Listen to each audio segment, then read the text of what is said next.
পর্যন্ত সেই ছাত্রলীগ যুবলীগের গুন্ডারা এই কারণ বাজারে অবস্থান করে। তারা আপনারা কি করেন? আপনারা চেয়ে চেয়ে দেখেন।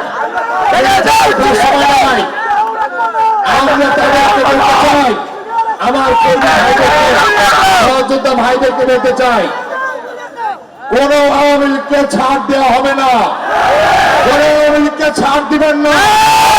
অনেক অঘটন ঘটেছে, অনেক বছর এখানে দোকানদারি করতে পারেন নাই, মাছ বাজারে যেতে পারেন নাই, সরকারের দোকান দিতে পারেন নাই, ব্যবসা করতে পারেন নাই। ওই গন্ডা হিসাব বুঝে নেবেন আপনারা। আইন শৃঙ্খলা বাহিনী যদি কিছু বলতে আসে, আপনারা আপনাদের ন্যায্য হিস্সার জন্য লড়াই করেছেন সেটা তাদেরকে বলবেন। কোন আওয়ামী লীগের গুন্ডাদেরকে কেউ আশ্রয় প্রশ্রয় দিয়ে নতুন করে আবার তাদেরকে প্রতিষ্ঠিত করবেন না।